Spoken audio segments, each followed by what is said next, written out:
Hey guys, welcome back to yet another video of me yapping at night. It is currently 10:35 p.m.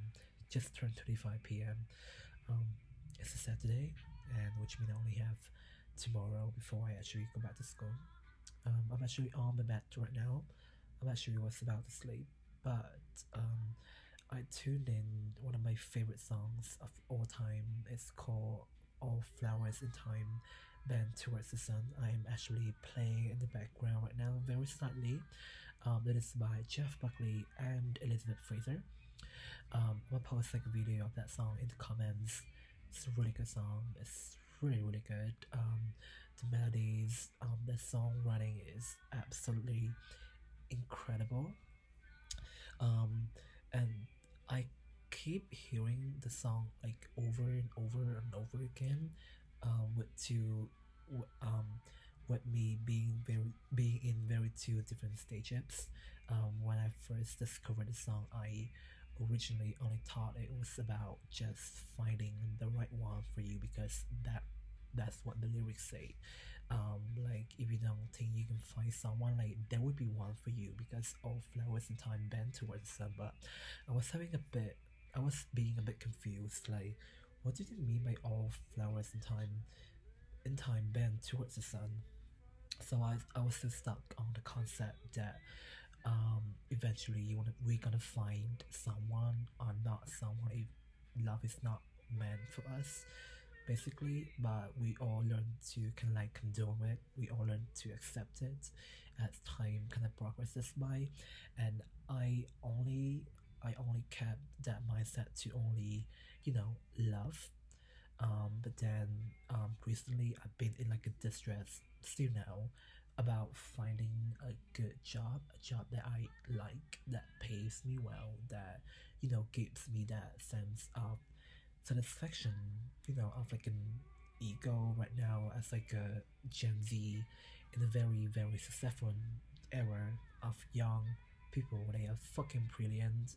I literally had friends whom I see mostly every day in the week, and they are fucking selling basically what they're doing, and they're fucking achieving. And I've learned to not compare myself directly to them, but I feel like it's good to have like a bit peer pressure to kind of like and I use it as like a way to motivate myself to do more. Not in a toxic way, not in like a oh my god I have to do this, I have to achieve this. I still keep myself, I still check in with myself, but being that I would say constant self comparison with others, very unconsciously and consciously, kind of put me very stressed about. I'm very conscious too about this whole job thing, and um, so I listened to the song again, and suddenly it just like clicked to me. No reason, so I just like clicked to me and saying, and the concept of the whole like all flowers in time bend towards the sun. I am making a point. Bear with me. The whole concept of the song is basically you like it's gonna be okay. It's gonna be fucking okay. Like the jobs, fucking interview, finding housing. Like I don't know what shit you've been through, but my family just moved to the States and I had to bear all the paperwork. I had to literally take care of everything for my family, and it's being hella stressful. It's being so fucking stressful. And at one point, I literally just told myself, I cannot do this. I cannot do this. Like, we might just give up. But we did pull through, and we did get the things that we needed to get done, which really reaffirms to the feeling of the song. Uh, so talking about a song, like the line "All flowers in time bend towards the sun," like the song has such a melan a melanchol a melancholy melancholical melancholy melancholiac, whatever the fuck that word is, rhythm to the song that gives me the feeling. It gives me like a color. It's like a yellow autumn burnt color. And the reason why I'm saying that, I kept thinking for no reasons about the time when I was in kindergarten, and how literally time flows by. Literally, like, I was in the kindergarten, I was in primary school, and was in middle school, and now I was in high school, and now I'm in university, and it like keeps. I just like have this visual image of like a very rustic old book that get kind of like the yellowish color. It just keeps flipping and flipping and flipping, and I got that sense of like literally everything is gonna fall into their place, and literally like all flowers in time bend towards the sun. Like I was literally journal it down, but then I say fuck it. I'm gonna just video journal it because I really want to capture this feeling because it is such a precious feeling and it gives me such ease. It gives me such a big ease, right? Especially for what I'm doing right now, and I really wanted to convey it to whoever the fuck is watching this video and me in the future that do stress. You can stress about it. I think it's good that you stress about it. It means it shows that you care about it, and then you expect it a lot, and it resonates a lot with you. But this one sounds so cliche, but literally everything's gonna fall into place, and all flowers in time bend towards the fucking sun. Like I don't know, like I'm trying my best here to. Gosh, there's like some fucking motorcycle on the street. Anyways, I'm trying to convey that feeling of condonment of fucking just like taking a step back and see how much you've progressed throughout the place, like thinking back about the time you worried in the past and thinking about how much you fret over a fucking exam, over like a, I don't know, like literally anything. I literally had the same talk with one of my professors actually last semesters, and she told me about connecting the dots, and I'm like, okay, and she goes on to explain. She told me about a story about Bill Gates. I think he had like a speech at some university, and he talked about his, I think it was ceramics making class, and which is very irrelevant to what he is doing to Apple, like building fucking a piece of technology that literally changed the world. But she told me that he told the class that taking the class was actually one of the dots that he laid out, and um, a very long while later he looked back and he connected the dots. Like despite how polarized, despite how far off, how distant the dots all connect to each other, and that class actually helps him to make the fonts for Apple, which is fucking brilliant. And I'm like, gosh, and I that mindset really resonate with me for no reason, for no fucking reasons. For last video, I talk about the muses, right? Which kind of like disclose that I'm also like an artist, or like a pseudo artist, aspiring artist, shall I say? And I always have this coexisting life of, like a business analyst, operation, data, whatever the fuck you call it, and a photographer, and I always live a double life, and I really like both life, but deep down in my heart, I'm like an art lover, an art maker at heart. Like I enjoy my time doing art. I love doing art, but I always get pulled with responsibilities and my circumstances to do the other side, which is the data analysis side, and I always split in between the two, and the dots with the two are very polarized, very different.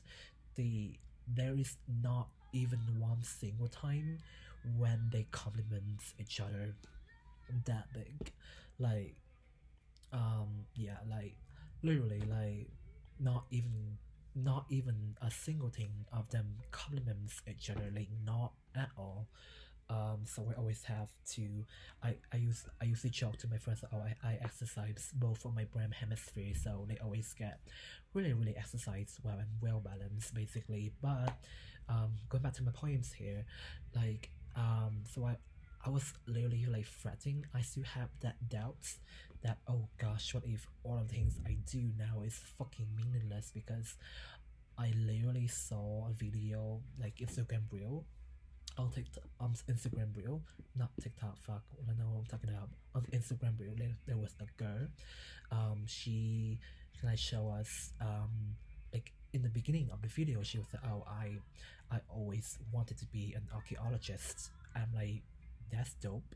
Okay, and then she continued to show us that okay, she was an archaeologist for like 3 or 4 5 years, and then she's now on OnlyFans, and I'm like, gosh, that just hit hard.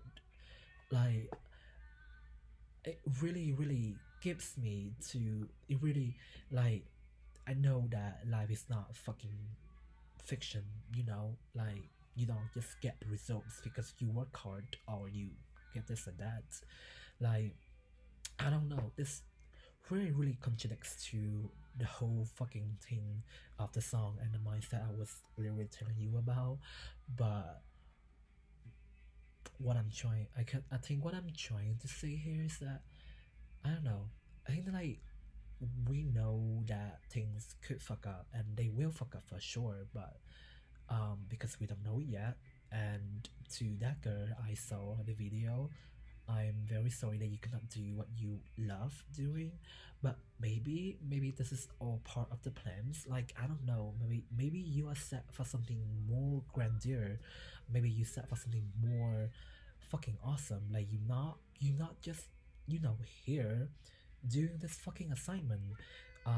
Yeah. I had friends right back in Vietnam. They loved being something, they loved doing something, but because of their circumstances, because of the family responsibilities, because of the parents constraints, which is totally understandable. But I feel like the path is not ended there yet. Like if they really wanted it, if they really want it, then they're gonna keep going. Like you path is not gonna end there. Like literally, I actually read the book. I don't have it with me. I put it in the living room, but The Life of the Muses, which is the book I mentioned in the last video. I was reading about I think Mrs. Tracer. So there was Hester Trail, Miss Hester Trail. She's like a basic like a very brilliant woman in the past, and she inspired the guy who wrote the dictionary something, but she ended up get married to a very a fucking womanizer, which is her husband, and he thought her work is like ended there, but the guy that she basically the artist say she's like a muse to, I somehow forgot the guy's name, but he wrote the dictionary. But he kept telling her that like all of your work is not irrelevant. Like they all prepped you to this point in life in which you're gonna be using all of this for a very specific purpose, and that really resonated a lot with me and the song and all of the fucks I've been feeling lately. Is that what if they are all like meaningless? And I know it's so easy to have this fucking mindset that things are not gonna go away, things not gonna mean anything. Like, so why even bother doing it? Why even bother doing it? Like I think that's such a good question. I'm sorry, you guys are on my feet right now, so it's kind of shaking. But like, why even bother doing it? Why even bother doing it? That's such a good question. Like, when my friends ask me, when my parents ask me, why do I do photography, and I'm literally say, oh, I like it. Because it speaks to me. It's because I want to do it. There's no explaining why we do it. Like, I don't know. Like, it's hard. I think I'm gonna have to update you guys later. Why do we do the things we love? Like in the book, they have a very good like sentence in the introduction. Gosh, I could just go grab the book, but I'm not motivated enough to do it. But basically, we as a humans always try to find a fucking explanation about literally about anything that we do. So, since we cannot plan that the gods come out to rape us and give us the fucking brilliant ideas, we had to come up with another excuse, and one of the excuses was the muses. You know, well, for context, basically. So in mythology, they always say, whenever there's like a brilliant idea, it usually involves a sexual intercourse between a god, a goddess, a deity, and someone, and basically the sex gives birth to that idea. It inspires them basically, which is the muse that we later coined that to that transition of ideas. And yeah, I think I'm kind of going far away a bit from my original point, but I feel like when you have that urge to do it, it means it resonates with you, and it means like it's calling to you. Like, I don't know how to fucking explain it. Like, I don't know. Like, for example, like my friend, like, there would be never in a fucking thousand years that they would say I love doing photography. I would spend fucking 6 hours in the studio cleaning up, doing shoots, drinking coffee, surviving on coffee only, just to get the shots done. And they don't get the same excitement for like photos whenever I show it to them. Like it because that doesn't resonate with them. That's not their goals. That's not their purposes basically on Earth. But like honestly, I fucking hate the concept that we all have a purpose here on Earth. Like, what do you mean I have to be something when I'm on Earth? Can I just be, you know, nothing and everything? Like, I don't know. Because having that specific mindset, that we all gonna be something really confines them in a very limited mode of thinking about what we can do, which goes back to Oscar Wilde's point. And I fucking love it. Like, if you know what you're gonna be tomorrow, if you know what your future look like, that's a fucking boring. That's fucking boring. Like, the thrill. I know this goes with a lot of instability, but the fucking thrill of not knowing who you are yet, or knowing who you will be, or not knowing what you will be doing, it's a fucking menace, and I love it. I'm living for that. I'm living for that. Like, honestly, like the thrill of me applying for jobs for the data security, for the data analysis, for that fucking tech side, and also applying for jobs for fucking art, like doing art, always publishing art. I actually have a very exciting photo project, and I'm about to get you guys so hard.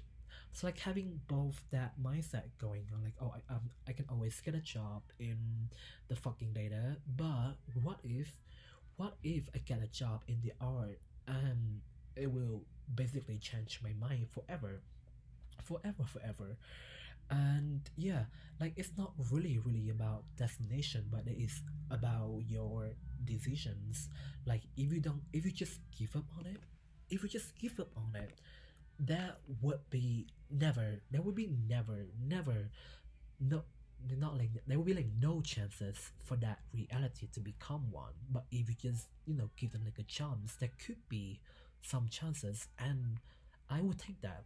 I would gladly take that. Like, I know that I'm not gonna be fucking any Libavets of the century, but I'm gonna keep trying it, and I get attention here and then, and not big, but I'm like signaling that I'm ready for this. I want this, and um, I believe that one day it's gonna come to me. Like, my call will be heard, And that mindset actually gives me the motivation, give me the momentum to keep going and keep doing, fucking two lives and living the double lives and keep living with it. Like, if I'm sorry, but if you tell me that you have like a dream, to be something, and you just say, oh, but it doesn't really help me, and you just totally give up on it. Sorry, you pathetic. You are, you give up. That's not your dream. Like, I'm not convinced that your dream, maybe that's just an excuse you make up to kind of like, keep your little pathetic life. I'm sorry, I'm being mean right now, but not pathetic. Like, I know people have fucking circumstances, and I know that not everybody is as privileged as me to have, you know, the the ability to think even about doing what I like and even take that into the considerations of making my decisions throughout the life. But when I'm saying that, you have to show that you are open for that, reality to become true. Like, I have a friend, he's like he's like my sister-in-law. He's like me and him is like share so many um you know stops together. He really likes to be in the film industry, but he's literally so busy. His family, he has to take care of his family. His family needs him. So, and still under that circumstances, he still produces films. He still shows interest. Like, even though now he cannot make any films or film anything, but he still shows interest. He still shows up. He's still embracing that one day, that reality might come true. Like, he still embraces it. Like, if that comes this way, he would do it and he would be ready for it. And I fucking love that mentality. I'm like, okay, go girl. Like, you show them you want it. You show them you ready for that. And I think that's such an important mindset. Like, if you want something, like, don't just manifest it. Don't just write it down. And don't, like, show it to the world. Show us that you wanted it. Like, but it goes without saying that maybe it's the silent workers or the dangerous ones, or like, keep it still. Like, actions speak louder than words. But like, fuck that. Like, do it and speak it louder. Like, be arrogant. Be fucking, like, show your ego. Like, who fucking cares at this point? Because they, at the end of the day, nobody gives a fuck about who you are. Like, I can literally go out.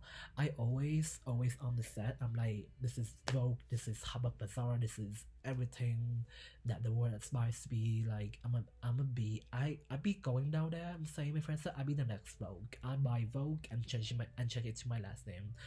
Not that I would do it, but I embrace that thing. I'm like, okay, because I literally have nothing to lose. I literally have nothing to lose. There's this concept I learned in my business strategy class, is because is well, the concept is that, I'm sorry, it's late. I only got one coffee cup.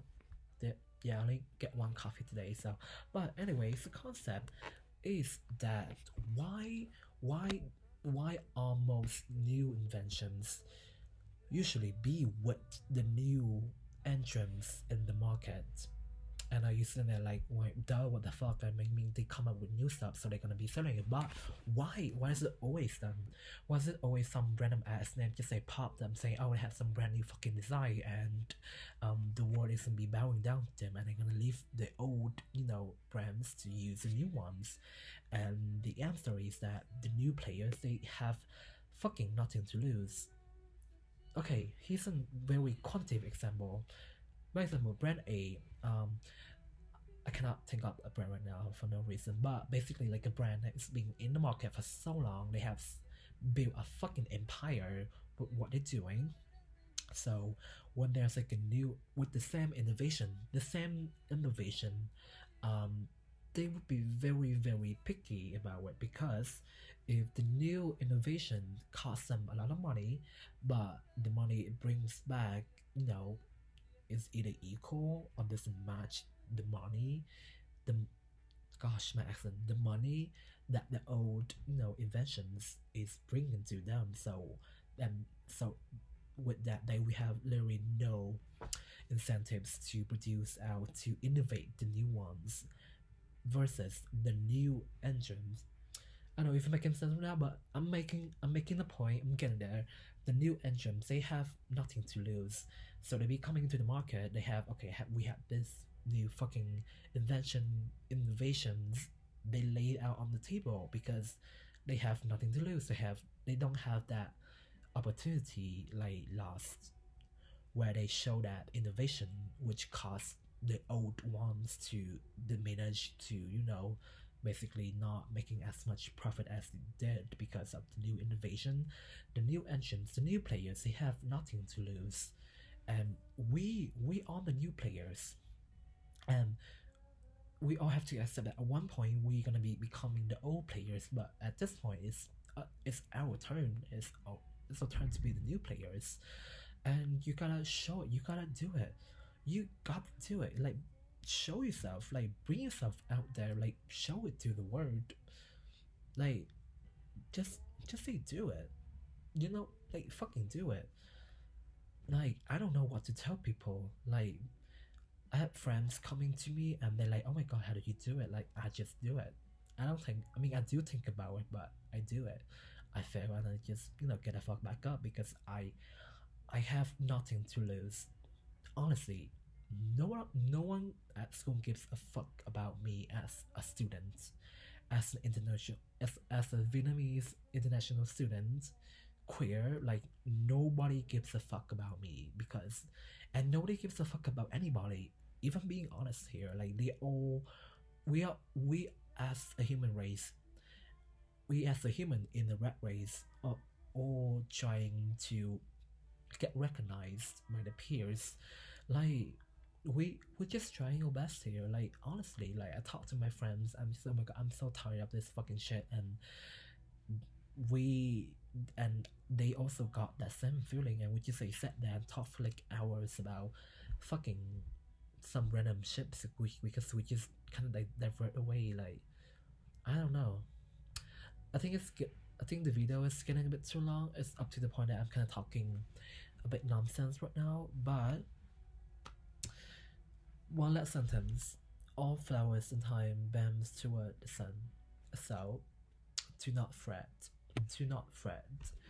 Anything will fall back in place. And if you do not get it by the end of this video, fucking put on your headphones, lay down in your bed, turn on the song, and keep it on repeat. Keep it on repeat. If you need it, there's like a Spotify link. Also, it's like a podcast song because the song is not released yet. I think I read somewhere that Elizabeth Fraser does not want it to be released for some reasons. So it's not official. It's still unreleased, but I'm gonna post the YouTube link of the song below. The song is like, it's a bit hard to get into in the first play, but trust me, bear with me. Keep that song on motherfucking repeat. Tuck in your ears. I literally think about nothing. Vibe with the song and trying to make out the meaning of the words, and feel it. Like, all flowers in time bend towards the sun. If you know what, if you know, you know. If you know, you know. Okay, that's a bit too long. Thank you so much for watching up until this point. I think I might, like, one of my friends told me that the audio quality might a bit too not too unstable for the video sometimes. I'm trying my best to fix it. I literally have like a wire headphones with me.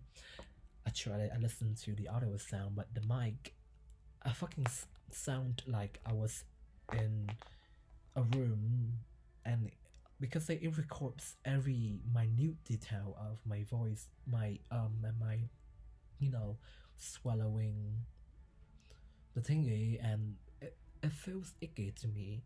I feel like if I talk to you guys through the ambiance of my room, and let the mix sound fill it in, it kind of gives off that very roomy, very very FaceTime kind of vibe. I don't know, but yeah. Okay. Okay. I guess that is it for this video. I'll see you guys soon for the next yap at night. So in the meantime, take care. Don't kill yourself. Stay being a menace. Stay relentless, and see you guys soon. Bye.